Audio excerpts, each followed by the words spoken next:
in the where I need everything. Trust me, I hear what you're saying, but act like it's new what you're telling me. I'm curious, George, I hop in the Porsche, 5 and a horse, I'm ready for war, I'm coming for throats, to turn to a ghost, I need to know everything. Now you be surprised at the info you get is by letting them talk, so I'm letting them talk. Gotta keep quiet, maneuver inside. My fellow Pels fans, we gather you here today for the first edition of the State of the Pels podcast. First and foremost, welcome. It's a group of 4 of us today. We got me, Patty V, Dylan McNeely, we got Dave Rainey, and we got Sports Chrissy in here, talking all things Pels. Just 4 people trying to chat it up, keep it pretty simple, talk the emotions of the game, maybe talk some of the technical side of things, but really just give our opinion as the No Network and as State of the Pels, and that's what we aim to do. No real great way to intro it. It's an odd time right now for Pelicans basketball. I'm just going to step back, let somebody start with questions. I think Chrissy's got some great questions to start, so I'm just going to step back. We'll see where this goes. Okay, great. So first question that I would ask is where we're at right now, 10 games into the season. How are we feeling knowing we started with some injuries, CJ's out? Did we expect to be 5-5? What did we expect at this point in the season? Oh, who wants to start with that one? So little known fact, before we even start talking, we were going to name this as the Pels turns, because coming in, just to be fair, there's not good feelings, right? There's not good feelings. And I think that it's not fair to start on such a down note with this podcast. So hopefully people don't, get upset with any negative feelings that come out of here. I think we can keep it pretty positive at the same time. But yeah, I'll step back. Sorry, Dylan, give your thoughts. So I'm happy you said that last part. So for me, at this spot, I still feel as though we're kind of like a incomplete, if that makes sense. I know that might anger a lot of the fan base because in our minds, for years we've said just wait till we get these 2 guys back and it's going to be over for the league. But now that we have these 2 guys back and we don't have other parts, it's kind of like, well, if you have these 2 guys, you should at least be competent on the court. And for the most part of the season thus far, they have been a competent pair. It's just it's clunky.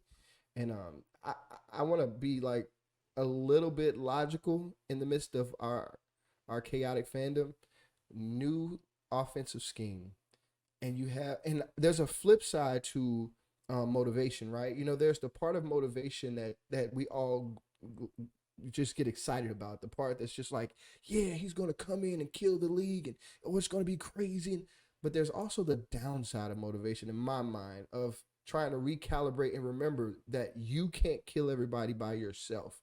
Just because BI had a tough run at FIBA doesn't mean that BI can just go on a tear when he's got a Zion on his team. Or just because Zion has had a unique summer, I'm going to leave his personal business for him to speak on, that doesn't mean that Zion can just come on the floor and just it's a team sport. So for me, I'm still at a spot where am I a little nervous? I would be lying if I didn't say so, but I'm also extremely patient and I'm extremely hopeful because of what we've seen thus far from our young guns. That's kind of where I'm at. I know I'm probably an anomaly, but that's where I'm choosing to be. What about you, Chrissy? What are you feeling? I want to know from the question asker, what are you feeling? Well, I think that when we had CJ out there to start it off, I mean, we started off really hot. We looked pretty good. And honestly, in the last 5 games that we've lost, I mean, we aren't losing to bad teams. I mean, I wrote some notes down like the Hawks had won 4 out of 5. Denver, they've won 8 out of 9. The Rockets have won 6 in a row, I believe. Houston or Minnesota's on a 6-game winning streak too. So we're not losing to bad teams. You always say you got to beat the teams that you're supposed to.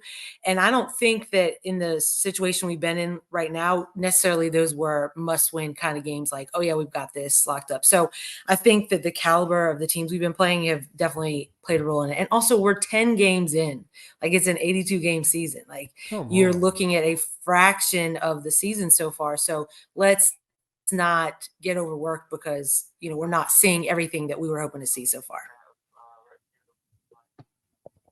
Man. Yeah, I think you're both right. You're both 100% right. First of all, it's early in the season, right? It's hard to go off a cliff here and really be negative Neil, negative Nancy, whatever you want to call it. But if I had to play devil's advocate, it is frustrating, right? I mean, you got a lot of injuries. You were hoping that you'd come in and you'd be healthy, and you're just seeing injuries pile up left and right. I mean, the most recent one, Larry Nance. Obviously, CJ has the freak injury. You have your two main guys healthy, like you alluded to or mentioned, and you would hope that that would be enough. But it's a little what's the word? I mean, I said frustrating, but it's just defeating a little bit. You have that, and then you have some really brutal losses even during this tough stretch where you're playing some of these tough teams. I mean, you give one away that you should have had, and then all the others you basically get run off the floor, and it's just like, man, like it's tough to watch as a fan. It makes you it lets the negative thoughts creep in. It makes you think a little negatively, and it makes you wonder just like what the plan is. And it's just, can you keep saying like, well, wait till we get everybody back, or wait till they learn how to play together? I mean, and you're a couple of years in of that same talk, and it gets frustrating. And I'm not one to want to go down the negative rabbit hole. I think there are a lot of positives. I mean, you got Hawk, who looks phenomenal. Say what you want about him. Talk that talk. Yeah, I mean, he looks phenomenal. A lot of people thought he was going to be garbage. People were downplaying him coming into the season, and he's proved everyone wrong. I mean, he has looked really good. He plays great defense. He's a lot more than a shooter. Like, he just looks like he belongs on the basketball court. Dyson has taken a little bit of a step forward, which is awesome to see. So I mean, yeah, like, it's frustrating. I guess just like you guys, I'm gonna try and take the positive route here too, and pick those two things out and hold on to them. Listen, I'm a New Orleans sports fan. I've faced much worse, and I'm gonna wake up every day and figure out how to be positive and trick myself to believe something. Yeah. You pretty much took the words right out of my mouth. It's just all those the negative feelings. It just kind of stems from like running out of patience. Really, like you said, it's whatever year this is, and it's just like, all right, well, we kept saying wait until Bi and Zion are healthy and we'll be good. Well, now they're healthy, and now the rest of the team isn't. So it's like the same issue over and over and over, and you're just waiting to see them take that next step, and then it's still this many years in, and we still don't know if these two guys can play together. And it's just, I don't know. It's running out of patience, and I can't blame anybody for that, right? Like, is there any concern for play style? And this may change topics a little bit here, but Zion's recent comments about trying to buy in, right? He's played in the post a lot more this season. You have the discussion going on right now about point Zion versus post Zion. Like, is there any concern there with how we are using him? Any thoughts on the play style? Let's dive into that. Whoever wants to take the question and run with it. Yes, and yes. When you have, it's the most, listen, Zion is an anomaly, right? We've never seen an individual with his physical makeup. And I think when we just place him in a space where it's just post up, make post moves, post up. And then they do the free throw line pass in where he kind of moves, put us a couple moves on the big, and then attacks it's all predicated around the paint. It's like Coach Borrego saw, he watched a whole bunch of film on Zion, but he watched all highlight tapes. Like, he didn't watch, it's almost like he didn't watch the nuance in Zion's game where he's running fast break. And I understand it. What he's gauging is Zion's injuries historically come off of him going from quick moves to slow down moves, and to quick moves into quick leaps. It's never he never just gets hurt just in a weird way. It's always him making a quick burst in something, his body, it betrays him time after time. But at some point in this season, you're going to have to realize that it's not even about point Zion, because point guards are on majority of teams. I will say our team, we need a point guard currently, but point guards in the NBA is such a by committee role now. You know what I mean? Like, there's not really one team. All the great teams have multiple guys that initiate and facilitate the offense. So I just think bringing Zion out of the post, and then when he gets tired, putting him in the post is more, in my non-professional basketball coaching mind, it just seems more logically correct. So I'm so happy you asked that question, Patty, because I just been watching a couple games back to back, just watching film, trying to see, and I'm just not seeing that same nuance to Zion's game. And I think it also has a lot to do with what he said in that presser where he says, "I'm taking a back seat," is because he's used to having moments where he's pouring Zion and then post Zion. You know what I mean? And I just feel like I think that's more what he was alluding to than he was alluding to the Brandon Ingram situation, in my opinion. But that's where I'm at with it. I'm interested to know what y'all think on that same thing. That's a great question. So Go I ahead, do have Chrissy. some thoughts on that. I feel like, don't get mad at me for saying this, but Zion, he is an anomaly, yes, but he was more so that before all these injuries. He's not built the same that he was right after Duke, rookie season. He's not the exact same that he was. So to say he should be point at all is like, no, that's not happening. If he wants to have a bigger role besides post Zion, he's got to develop a jumper. Y'all, the first game he hit a 15-foot jumper and everybody lost their mind. If he literally just takes 4 or 5 of those shots a game, just take the dang shot. I don't care if you make it or not. You're going to have people they're going to have to guard you differently. And right now, Zion is somewhat, don't get mad, but he's somewhat of a one-trick pony right now. And I've been a huge advocate for him, but that's what he is right now. Everybody knows how to guard him right now. He is explosive, but you can't guard him. All right, go Dylan. I'm going back. Hold on. You brought up injuries at Duke, and then you said since post injuries, he has not been Zion. Thank you, Chrissy, for unlocking what I've been wanting to. I've been waiting for someone to tweet this. And you just thank you for bringing. You said, you know what? You thought I got a podcast that I'm going to launch, and I'm going to ask that question because I believe something is. Thank you, girl. You go, girl. You go, girl. So to rebuttal your point, I want you to know this. Prior to Zion's injury in Philly last year, right? That was the most recent one we saw, right? Was the Philly injury and then the setbacks. Zion was elite bringing the ball up. And that was just last year in January, right? And so we have not seen him since that moment. And you brought up a great point that he needs to have a jumper. I'm with you. I'm 100% with you. As a matter of fact, you brought up an even better point where you said, even if you miss it, you better shoot it, boy. I'm with you 100%. But this is the issue and the conundrum I have with that take. What does the majority of defenses do when Zion has the ball in his hands? They're doubling him. They're doubling him, and they're all taught to have 1 foot in the paint when Zion has the ball. I have this crazy ideal that if I have Jordan Hawkins on one side, Matt Ryan on the other side, and I have Herb spaced out, and I have Zion with the ball, guess what all of those guys are going to do on defense? They're going to have 1 foot in the Collapse. paint, and then all Zion has to do, and this is another part of the coaching thing that I'm frustrated with. Zion has not, and I'm a diplomatic individual. If I see wrong, I'm gonna call it like I see it. Zion has not shown us high IQ basketball yet. I'm hoping for it someday, but it has not gotten here. But that's why you pay coaches thousands of and some millions of dollars to be able to shorten the options of your pros. Shaq was never a high IQ basketball player, but he had great coaches that shortened his options. And I didn't mean to bring up Shaq as a comparison because there is no comparison. Shaq is the anomaly, period. If you don't believe me, go back and look at Orlando Magic's Shaq. But all I'm saying is when Zion is running point Zion, if those guys are collapsing, say, Zion, this is your read 1, that is your read 2. I want you to read that defender, and you read those 2 defenders and you respond. That's my only rebuttal is I get what you're saying. He does not look like pre-Philly injury Zion right now. He does not at all. But just the idea that he could get it going terrifies people.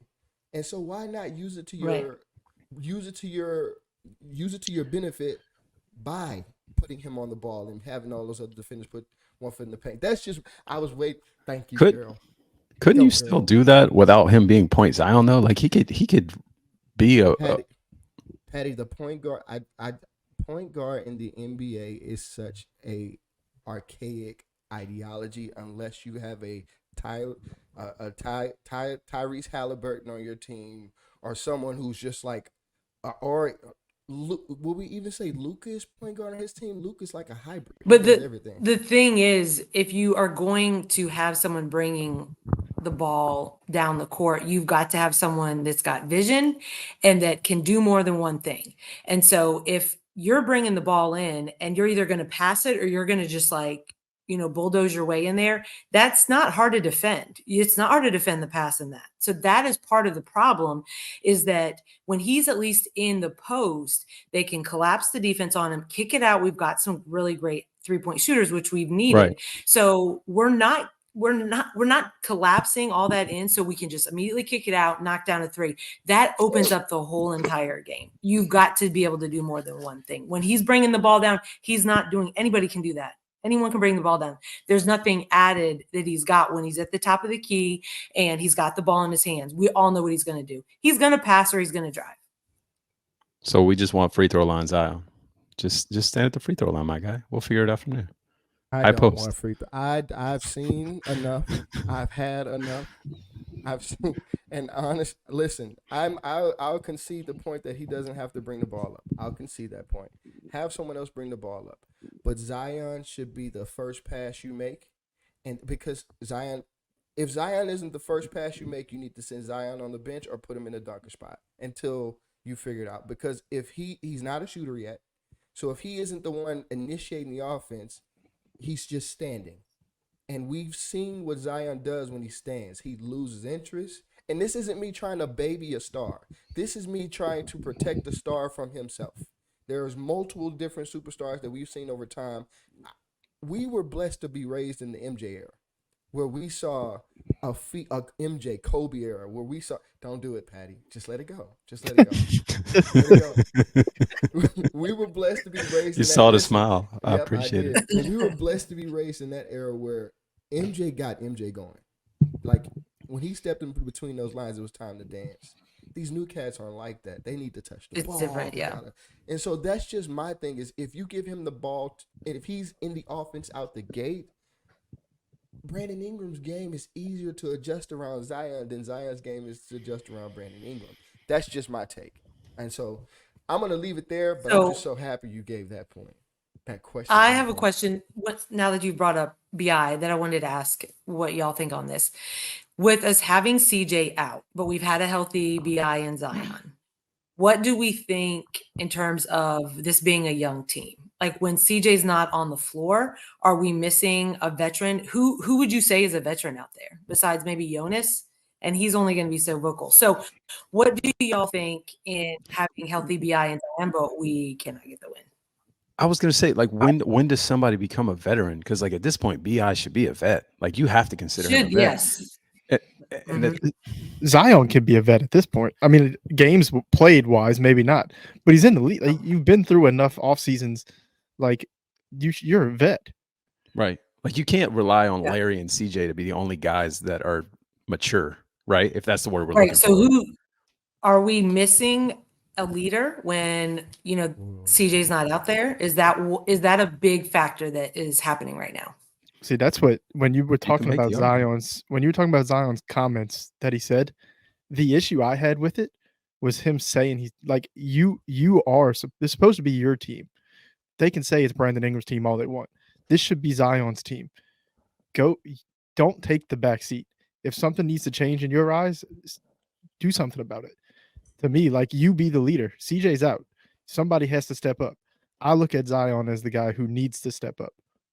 No, I just don't think BI is that type of player. Like, I don't think he's going to be the vocal leader or whatever. Like, but Zion seems to have that in him, and he's just not doing it. I just feel like Zion, the issue with Zion is he played with an alpha, and who I forget his name is in New York right now. I'm blanking. RJ Barrett. He played with RJ Barrett, who was an alpha, who protected Zion, because RJ Barrett Zion literally said on draft night, he's a killer. He wants to kill you. And so prior to that, Zion was in private school in South Carolina, dunking on 4'1" kids who were just trying to make it out of private school, you know.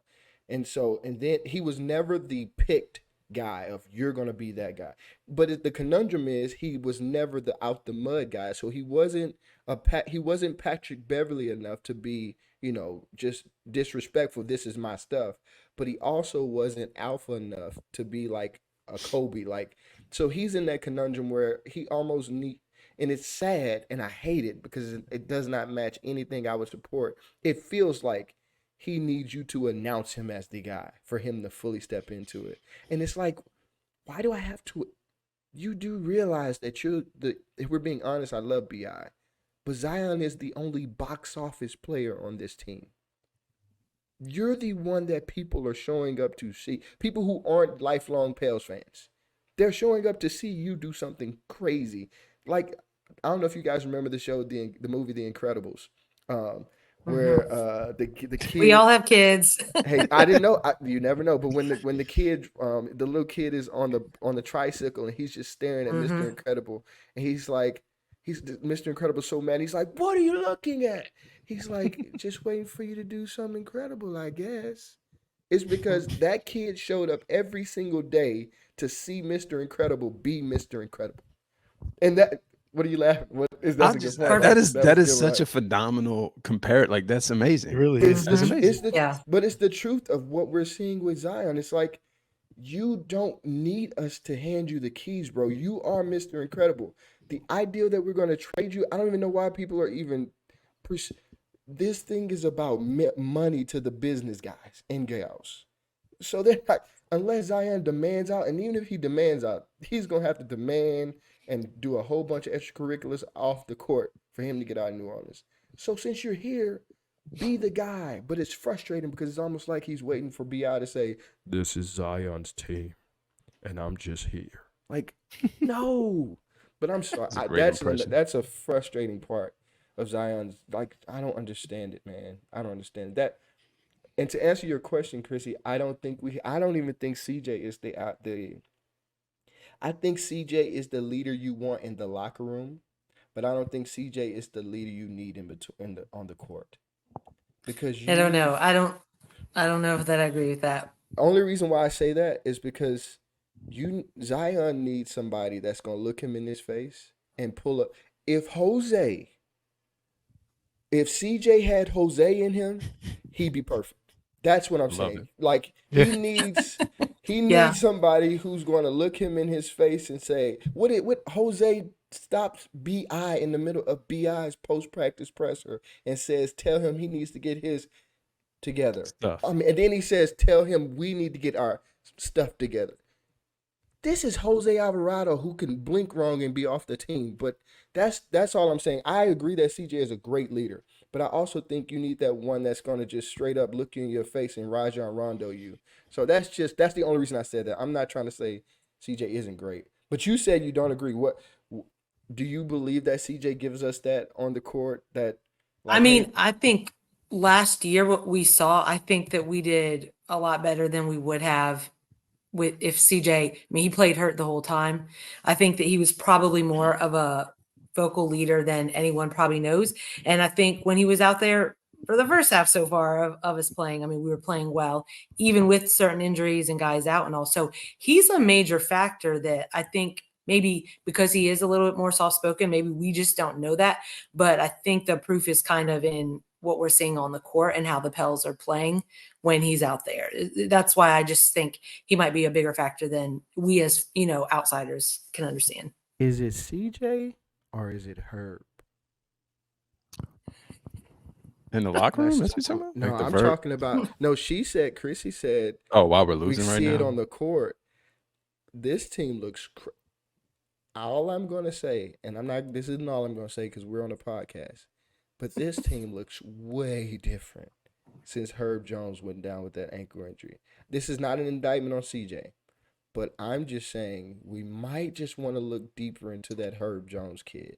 Because when he went down, it forced certain individuals who make a whole lot of money to have to cover their own mistakes instead of an individual who makes a pleasantly okay amount of money for our fan base and for our organization to cover their mistakes. I'll say this. I think it's a combination of both. If we're being fair, I think it's definitely a combination of both. And I think what you're alluding to, we might as well just dive into. Our part-time star and our superstar do not play defense, and that is a major problem. Let's just rip the Band-Aid off. Like Not if even we're just gonna, defense. yeah, go ahead. Rebounding. Like Yeah, that's been Mhm. that's my thing with Zion right now. 2 Like my rebounds last biggest game. Sorry, complaint go ahead. that can't happen. And it's yeah. not That's like an he's effort losing. thing. It's not him losing rebounds. Like you're not just losing the battle. You're not trying to get rebounds. And I want to say BI kind of alluded to something in a press conference or in an interview where he's saying guys are missing shots and not getting back and complaining, like that was Mhm. that was one of the things we loved about BI and Zion was they didn't do all of that. And now all of a sudden Zion's starting to become one of these guys, and I don't like it. Patty, keep saying what you were saying. Keep going. No. I mean, you're not wrong. I think for me, and I said this. Well, we had a talk offline. It's an effort thing, and that's what makes it so frustrating between defense and rebounding. Like you've got to want it, and that's why guys like Dyson Daniels should not be one of your leading rebounders. I get it; he's Mhm. got length, but like, come on, it kills me. It pains me. I mean, the amount of rebounds we give up, the amount of offensive rebounds we give up night in and night out. And it's not just this year. This has been a thing with this team for the last since Zion got here. Let's just say it like that. And it's not on Zion really. It's just in general. It's been a trend. And I don't know how you coach someone to want to rebound. Like Yeah, I it's don't know that motivation. you can, because yeah, it's hard. It's just desire. It's like, hey, I'm getting this, like, period.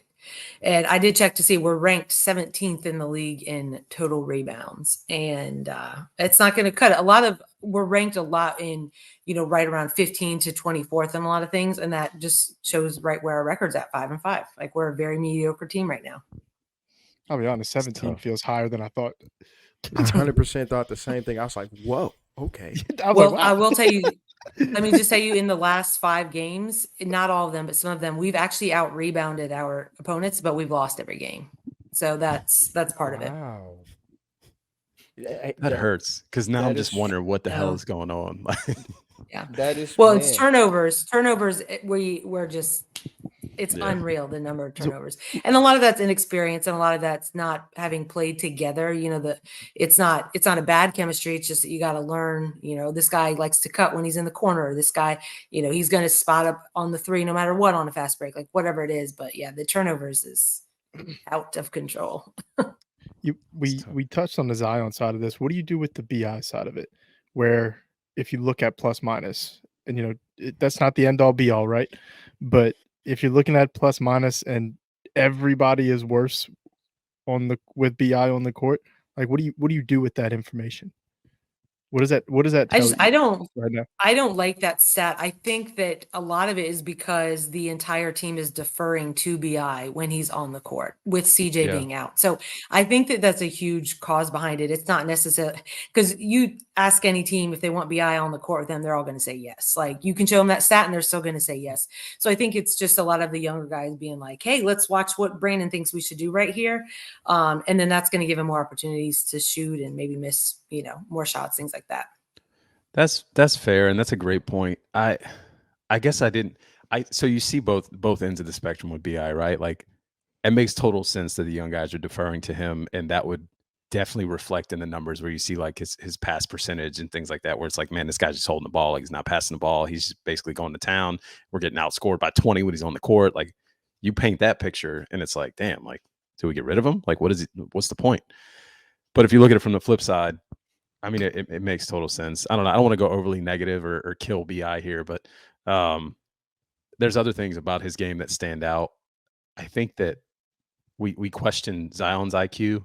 Like, Bi sometimes just makes some very questionable decisions, very early, tough shots with nobody under the rim, just going 1-on-3, and it's just like, listen, he's Bi, and he could totally work. He'd kill people. Like, he'd go to school, or take him to school, but it's hard to watch sometimes when you're losing and you see your guy who's supposed to be in control of the game just taking shots that are just like questionable. Let's put it that way. The only part the main thing I just am not fond of, if I love everything about Brandon Ingram. I'm gonna be honest. I love. I think he has a. I don't think he's reached his full form yet. Personally, I don't know how you. There is something more to him. I just don't know how you get it out of him. I like it. He's 6'7", 6'8", with the 7-something wingspan. He played point guard in LA, primary point guard, and he started at point guard. So he does have you. I mean, he's playing with LeBron playing point guard. So LeBron isn't going to trust you to be his point guard unless you have some form of IQ or some way faster format. I think the thing that just drives me crazy about Bi is when he just stands in the middle at the free throw line and goes on a dribbling escapade while everyone else just stands and watches him. And I think one of you guys alluded to it. I think it's Chrissy actually made a great point that the young guys are standing there looking like, what do we do? Because you can't cut like you would if it was Zion, because you don't know if he's ready to make that pass, and you don't, he's shifting left and right and left and right, and he's here and he's there and he's left. And so it's like, if I could ask of one thing of Brandon Ingram, it would be more like the person you said you want to be. You said you looked up to Kobe. One thing you could never say Kobe was indecisive. When he got the ball, it was two moves. Kobe was a student of angles. I watched this podcast with one of his trainers a while back. He said Kobe he wouldn't work out. He would go and just stare at the floor. And he went up to him and said, "What are you doing?" He said, I'm looking to see what his angles are going to look like. If I go right here and he puts this foot forward, how do I jab step and get? I'm like, this guy was really a sicko. Like he's gauging angles with no one on the floor. It's an empty court, and he's visual. Just make the game, all because he wanted to make the game simple for himself. And this is old Kobe. This wasn't young Kobe. And so I just would hope that Bi would just learn to just simplify the game for himself. Take with the defense. No one's blocking your shot. No. No one. If he's 7 No. foot, he's going to be playing off of you. So just pull up. If he's 6 foot, he can play up on you. Fine. Still pull up. Like, you don't have to. He just makes the game look so hard. Am I the only one that sees that?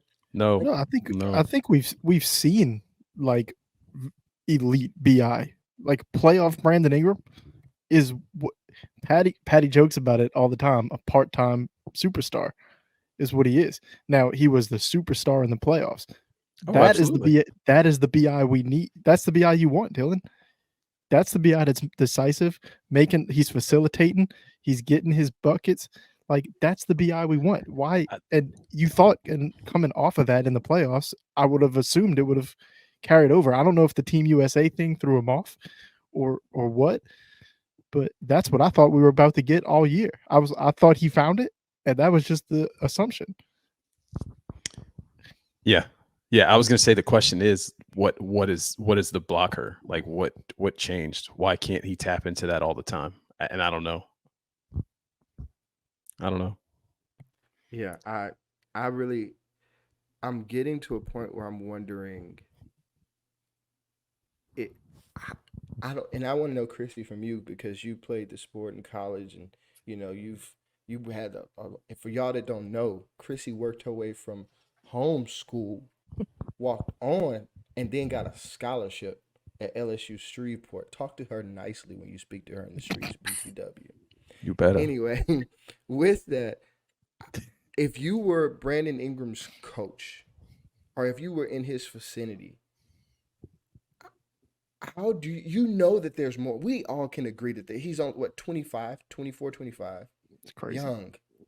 There's young. still so much before him. Damn. He's like that young. You got at least another, in the current iteration of the NBA, you got minimum 10 more years. God forbid an injury happens to you that's catastrophic or anything like that.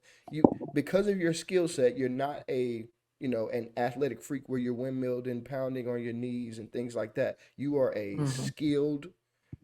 So we have not seen the fully evolved Brandon Ingram.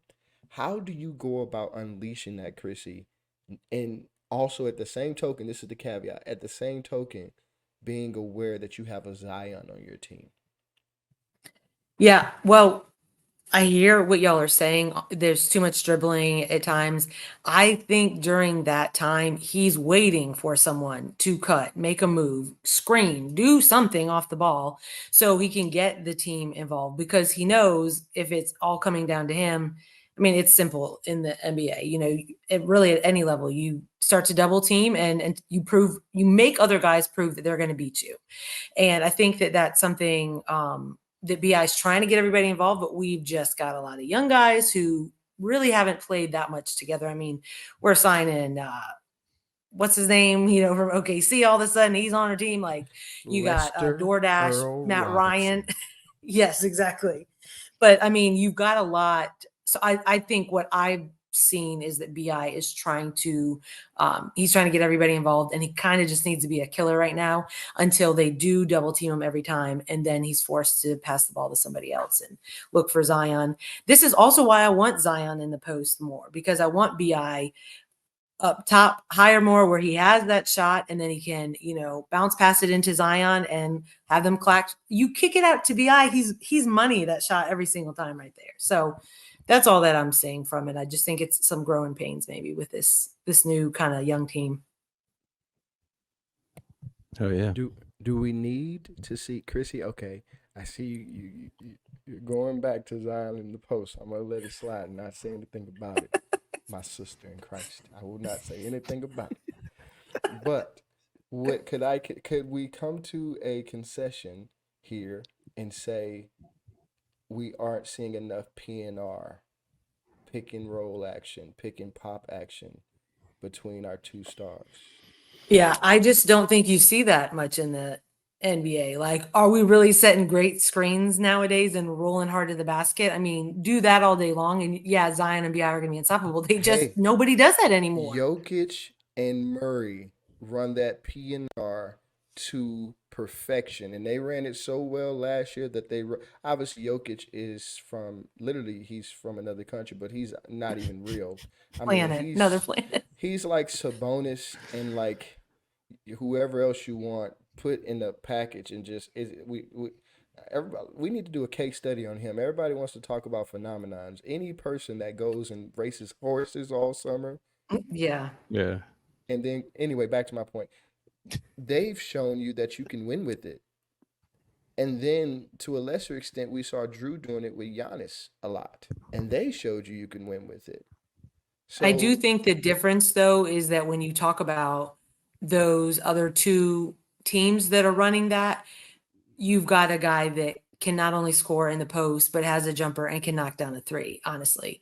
And so that's kind of the difference. Like I said, if Zion doesn't ever get a jumper at any point that he's even going to just take, all we've got is pick and roll going to, you've got to make a move in the post. And so I don't know that it's as, now maybe if you screen roll the other way and you have BI going around it and he's going to do the rolling, let's see what could maybe happen with that. But I don't think it's not apples to apples at all. I agree with that. I agree. The only thing I would say is Giannis is not a 3-point shooter, but I agree with everything you said. But he will take the 3-point He'll shot. take them. Yeah. That's one thing he's really grown at over the last couple of years here, especially during their championship run. Like he's just gonna take them. I remember he was missing them left and right, but he was pulling them like crazy. Do you think too it harms them a little bit because like a lot of times in modern NBA when you do see the pick and roll game, it's more just like matchup hunting. Do you think that because they're both kind of not built the same, obviously they're built differently, but they're going to have similar people guarding them. Do you think that also harms them when it comes to that type of thing? Or am I just speaking out of my booty? Yeah. Whoever wants to answer here. No, I don't. I think that it could work for them some, but you've got to have enough versatility on whoever is doing the screen and then is going to roll from there. And so I just don't see that being the right kind of offensive call for those two. I feel like if you run a PNR with Zion and BI, it's going to force the defense to make a catastrophic decision either way. Because now I have the two most important people on the floor in one spot. So now all eyes are on them. What is Dyson's second best? No, probably his second best gifting. Cutting. Dyson is great. His first season in the league, that's how he cut his teeth. Basically, was those backdoor cuts when everybody was ball watching. So I'm not saying it should be your base offense. I don't know what our base offense should be right now, honestly, because I still feel like we're not gonna be this team by December. I've been consistent with saying December and January are going to be our year, our months. But I just feel like right now there has to be a little more nuance to it. But I don't know. Maybe I'm just pieing in the sky, as my mother-in-law would say, just thinking that there's something out there that we can do with these two guys. There's nothing wrong with that. Let's do this because and Dave, we can get your thought, but we're at about 40 minutes right now. I want to keep these as short as possible. We're gonna have many more of these episodes. You want to give some final thoughts or close this thing out like one by one, or anybody got anything to say? Dave, you can go if you were about to jump in. No, I was about to do what you just did. Say we just start wrapping it up. Yeah, we can feel it. Where's you see the wavelength right there? I'll say this. symbiotic This is a little thought. My dad always would say this because I grew up watching sports with him. He would always say the next game could be the start of a 10-game winning streak. And so it didn't matter how bad of a slump we were in. It was like, okay, let's get ready. And I think that's got to kind of be the mentality, like just flush what's gone on so far and let's roll to that winning streak. We're going to hit it at some point. Hell yeah. There's a lot of things you just said that just reminded me of my favorite team, the Tulane Green Wave, Roll Wave. We go 1-0 every week. Before you know, you're rolling. That's it. I love it. Okay, my last take, simple. Jordan Hawkins is a core player, and I think we have not even gotten close to seeing him actually know what he's doing yet. I think he's going off of pure talent, and he doesn't even know what he doesn't know yet. But he is going to, I'm buying all the stock, and don't worry, I'll share it with you guys because you're like family. Love it. Love it. Well, that's it. I think the consensus here is it just takes one game, and then we all back. We back, baby. Yeah. Until next time, I don't have a cool presidential way to end this, but peace. Salute or Oh, hand over salute. heart.